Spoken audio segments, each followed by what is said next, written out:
Tarzan of the Apes by Edgar Rice Burroughs. Chapter 27. The Giant Again. A taxicab drew up before an old-fashioned residence upon the outskirts of Baltimore. A man of about 40, well-built and with strong, regular features, stepped out, and paying the chauffeur, dismissed him. A moment later the passenger was entering the library of the old home. "Ah, Mr. Candler!" exclaimed an old man, rising to greet him. "Good evening, my dear Professor," cried the man, extending a cordial hand. "Who admitted you?" asked the Professor. "Esmeralda." "Then she will acquaint Jane with the fact that you are here," said the old man. "No, Professor," replied Candler, "for I came primarily to see you." "Ah, I am honored," said Professor Porter. "Professor," continued Robert Candler with great deliberation, as though carefully weighing his words, "I have come this evening to speak with you about Jane. You know my aspirations, and you have been generous enough to approve my suit." Professor Archimedes Q. Porter fidgeted in his armchair. The subject always made him uncomfortable. He could not understand why. Candler was a splendid match. "But Jane," continued Candler, "I cannot understand her. She puts me off first on one ground and then another. I have always the feeling that she breathes a sigh of relief every time I bid her good-bye." "Tut, tut," said Professor Porter. "Tut, tut, Mr. Candler. Jane is a most obedient daughter. She will do precisely as I tell her."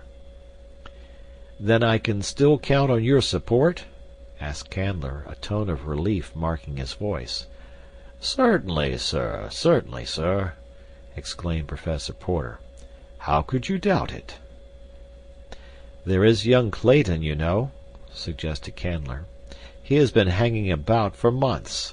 I don't know that Jane cares for him, but beside his title they say he has inherited a very considerable estate from his father, and it might not be strange if he finally won her, unless—" and Candler paused. "Tut, tut, Mr. Candler. Unless what?" "Unless you see fit to request that Jane and I be married at once," said Candler, slowly and distinctly. "I have already suggested to Jane that it would be desirable," said Professor Porter sadly, "for we can no longer afford to keep up this house and live as her associations demand." "What was her reply?" asked Candler. "She said she was not ready to marry anyone yet," replied Professor Porter, "and that we could go and live upon the farm in northern Wisconsin which her mother left her. It is a little more than self-supporting. The tenants have always made a living from it, and been able to send Jane a trifle beside each year. She is planning on our going up there the first of the week. Philander and Mr. Clayton have already gone to get things in readiness for us." "Clayton has gone there?" exclaimed Candler, visibly chagrined. "Why was I not told? I would gladly have gone and seen that every comfort was provided." "Jane feels that we are already too much in your debt, Mr. Candler," said Professor Porter. Candler was about to reply, when the sound of footsteps came from the hall without, and Jane entered the room. "Oh, I beg your pardon," she exclaimed, pausing on the threshold. "I thought you were alone, Papa." "It is only I, Jane," said Candler, who had risen. "Won't you come in and join the family group? We were just speaking of you." "Thank you," said Jane, entering and taking the chair Candler placed for her. "I only wanted to tell Papa that Toby is coming down from the college tomorrow to pack his books. I want you to be sure, Papa, to indicate all that you can do without until fall. Please don't carry this entire library to Wisconsin, as you would have carried it to Africa if I had not put my foot down." "Was Toby here?" asked Professor Porter. Yes, I just left him. He and Esmeralda are exchanging religious experiences on the back porch now." "Tut, tut! I must see him at once," cried the professor.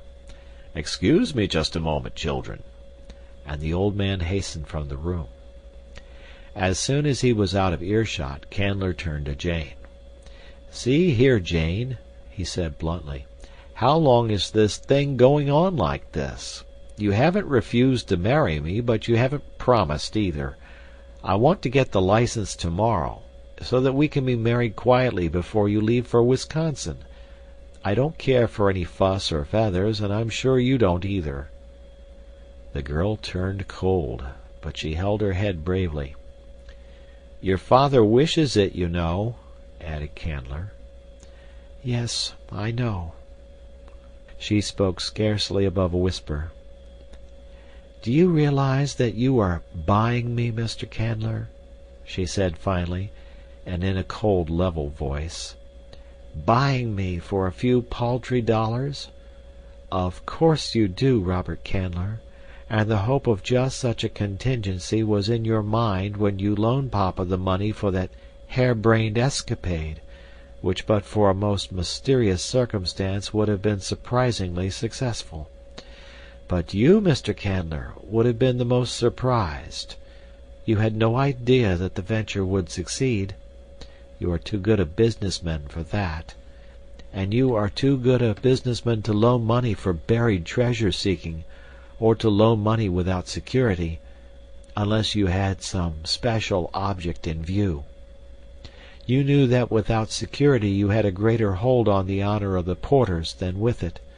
You knew the one best way to force me to marry you without seeming to force me. You have never mentioned the loan.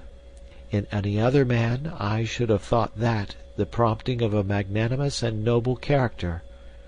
But you are deep, Mr. Robert Candler.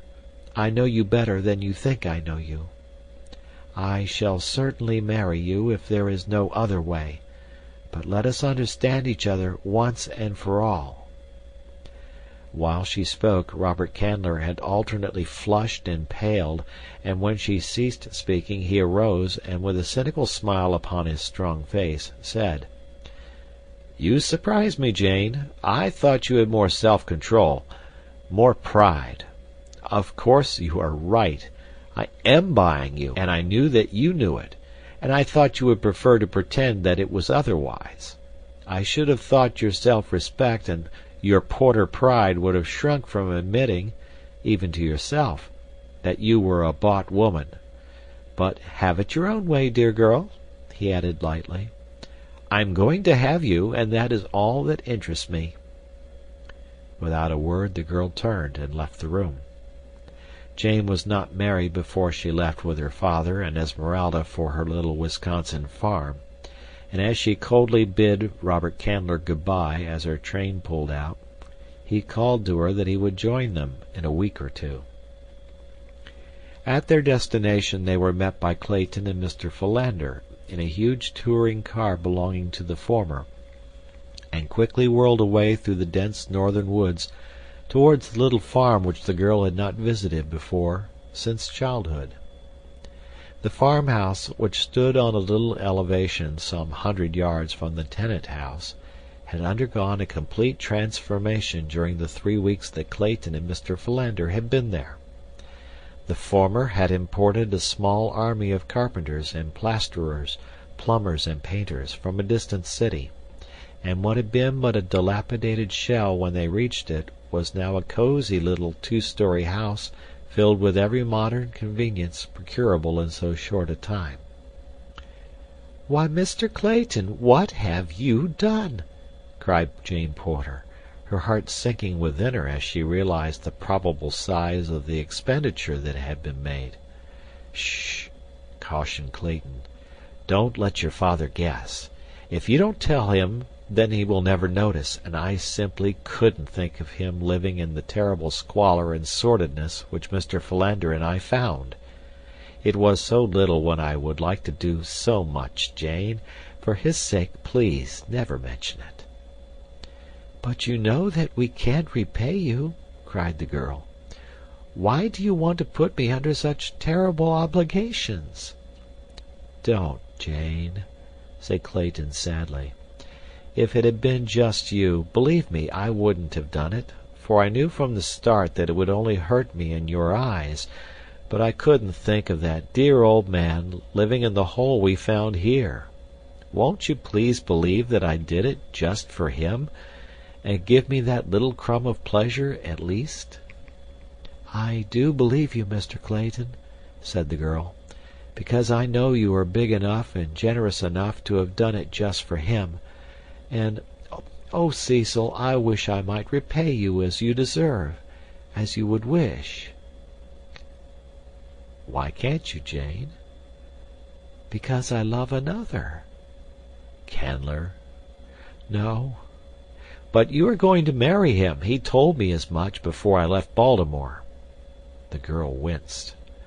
"I do not love him," she said, almost proudly. "Is it because of the money, Jane?" She nodded. "Then am I so much less desirable than Candler? I have money enough, and far more, for every need," he said bitterly. "I do not love you, Cecil," she said, "but I respect you. If I must disgrace myself by such a bargain with any man, I prefer that it be one I already despise. I should loathe the man to whom I sold myself without love, whomsoever he might be. You will be happier," she concluded, "alone, with my respect and friendship, than with me and my contempt." He did not press the matter further, but if ever a man had murder in his heart, it was William Cecil Clayton, Lord Greystoke, when, a week later, Robert Candler drew up before the farmhouse in his purring six-cylinder.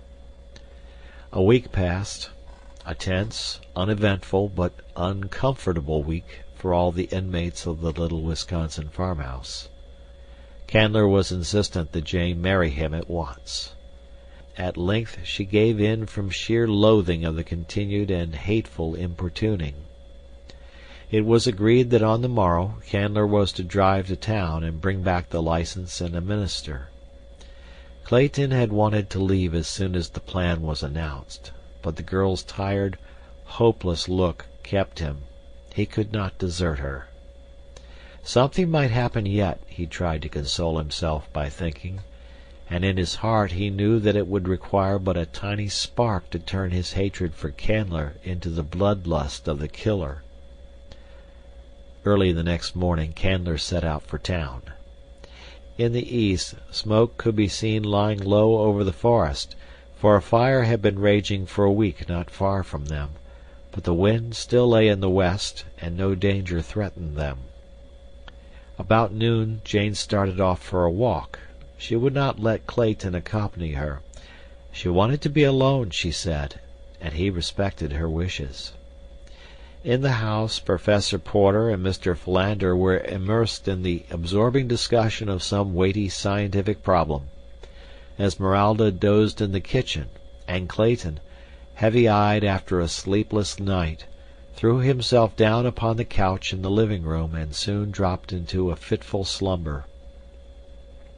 To the east the black smoke clouds rose higher into the heavens.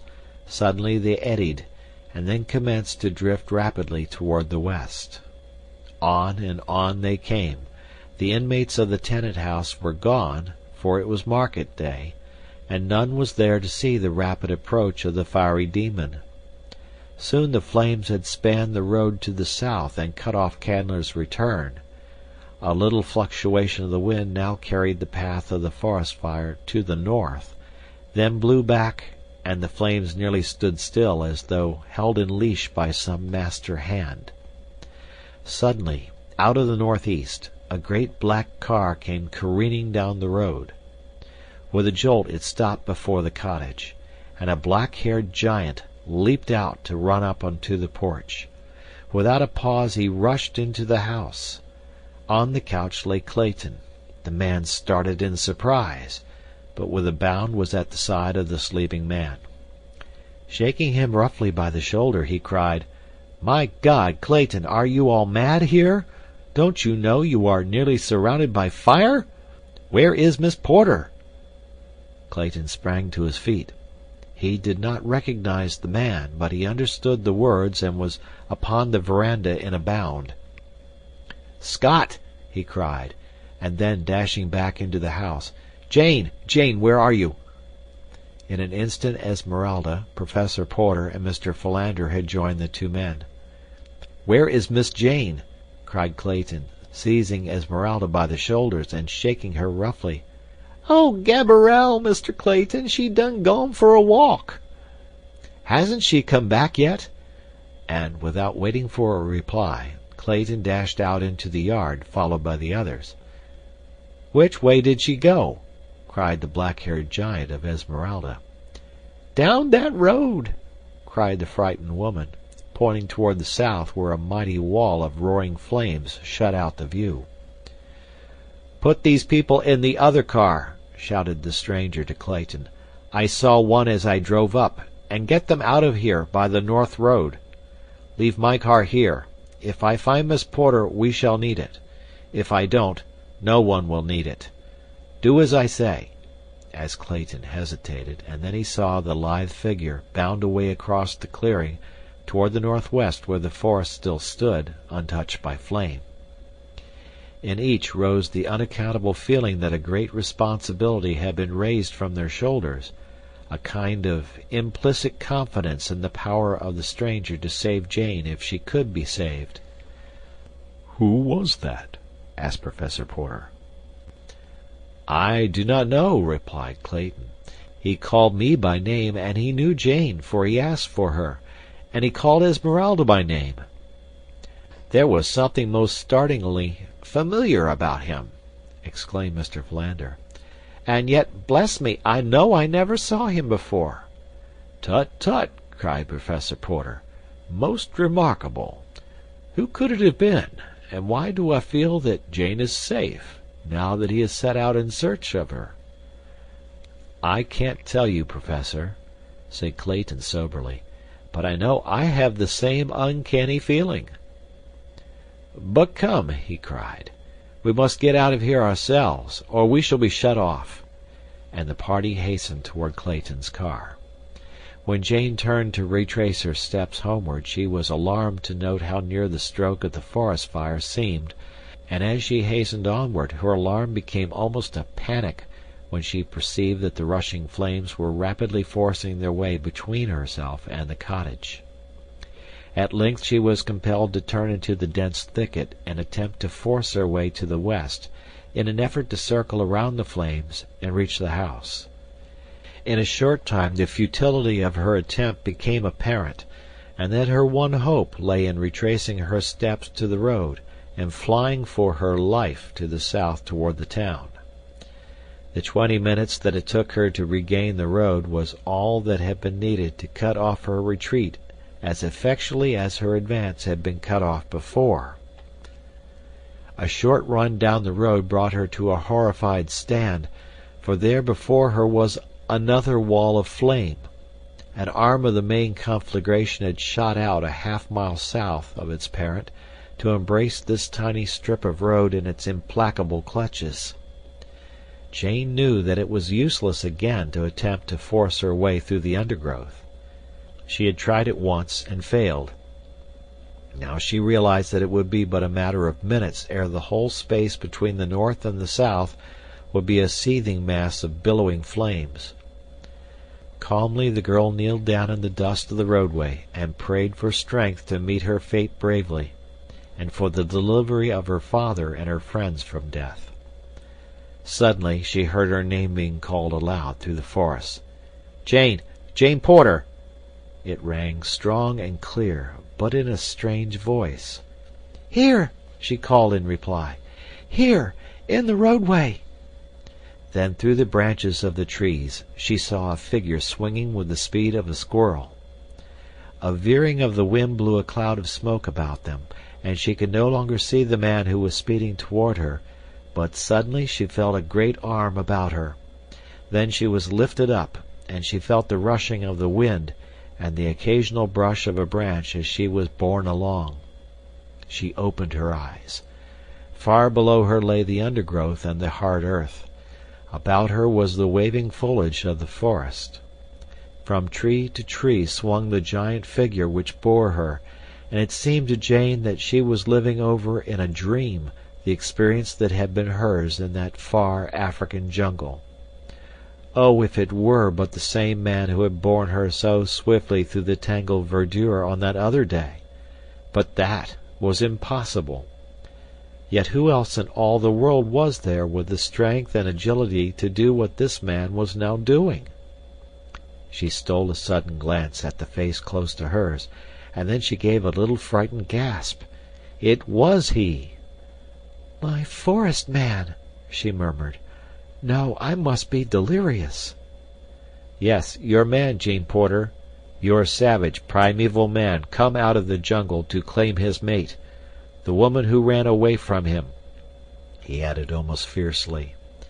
"I did not run away," she whispered. "I would only consent to leave when they had waited a week for you to return." They had come to a point beyond the fire now, and he had turned back to the clearing. Side by side they were walking toward the cottage. The wind had changed once more, and the fire was burning back upon itself. Another hour like that and it will be burned out. "Why did you not return?" she asked. "I was nursing D'Arnot. He was badly wounded." "Ah, I knew it!" she exclaimed. "They said you had gone to join the blacks, that they were your people." He laughed. "But you did not believe them, Jane?" "No." "What shall I call you?" she asked. "What is your name?" "I was Tarzan of the Apes when you first knew me," he said. "Tarzan of the Apes!" she cried. "And that was your note I answered when I left?" "Yes. Whose did you think it was?" "I did not know, only that it could not be yours, for Tarzan of the Apes had written in English, and you could not understand a word of any language." Again he laughed. "It is a long story, but it was I who wrote what I could not speak, and now D'Arnot has made matters worse by teaching me to speak French instead of English. Come," he added, "jump into my car. We must overtake your father. They are only a little way ahead." As they drove along, he said, "Then when you said in your note to Tarzan of the Apes that you loved another, you might have meant me?" "I might have," she answered simply. "But in Baltimore, oh, how I have searched for you! They told me you would possibly be married by now, that a man named Candler had come up here to wed you. Is that true?" "Yes." "Do you love him?" "No." "Do you love me?" She buried her face in her hands. "I am promised to another. I cannot answer you, Tarzan of the Apes," she cried. "You have answered. Now, tell me why you would marry one you do not love." "My father owes him money." Suddenly there came back to Tarzan the memory of the letter he had read, and the name Robert Candler, and the hinted trouble which he had been unable to understand then. He smiled. "If your father had not lost the treasure, you would not feel forced to keep your promise to this man Candler?" "I could ask him to release me." "And if he refused?" "I have given my promise." He was silent for a moment. The car was plunging along the uneven road at a reckless pace, for the fire showed threateningly at their right, and another change of the wind might sweep it on with raging fury across this one avenue of escape. Finally they passed the danger point, and Tarzan reduced their speed. "Suppose I should ask him?" ventured Tarzan. "He would scarcely accede to the demand of a stranger," said the girl, "especially one who wanted me himself." "Terkoz did," said Tarzan grimly. Jane shuddered and looked fearfully up at the giant figure beside her, for she knew that he meant the great anthropoid he had killed in her defense. "This is not the African jungle," she said. "You are no longer a savage beast. You are a gentleman, and gentlemen do not kill in cold blood." "I am still a wild beast at heart," he said in a low voice, as though to himself. Again they were silent for a time. "Jane," said the man at length, "if you were free, would you marry me?" She did not reply at once, but he waited patiently. The girl was trying to collect her thoughts. What did she know of this strange creature at her side? What did he know of himself? Who was he? Who his parents? Why, his very name echoed his mysterious origin and his savage life. He had no name. Could she be happy with this jungle waif? Could she find anything in common with a husband whose life had been spent in the tree-tops of an African wilderness, frolicking and fighting with fierce anthropoids, tearing his food from the quivering flank of fresh-killed prey, sinking his strong teeth into raw flesh, and tearing away his portion while his mates growled and fought about him for their share? Could he ever rise to her social sphere? Could she bear to think of sinking to his? Would either be happy in such a horrible misalliance? "You do not answer," he said. "Do you shrink from wounding me?" "I do not know what answer to make," said Jane sadly. "I do not know my own mind." "You do not love me, then?" he asked in a level tone. "Do not ask me. You will be happier without me. You were never meant for the formal restrictions and conventionalities of society. Civilization would become irksome to you, and in a little while you would long for the freedom of your old life, a life to which I am as totally unfitted as you to mine." "I think I understand you," he replied quietly. "I shall not urge you, for I would rather see you happy than to be happy myself. I see now that you could not be happy with an ape." There was just the faintest tinge of bitterness in his voice. "Don't," she remonstrated. "Don't say that. You do not understand." But before she could go on, a sudden turn in the road brought them into the midst of a little hamlet. Before them stood Clayton's car, surrounded by the party he had brought from the cottage. End of chapter.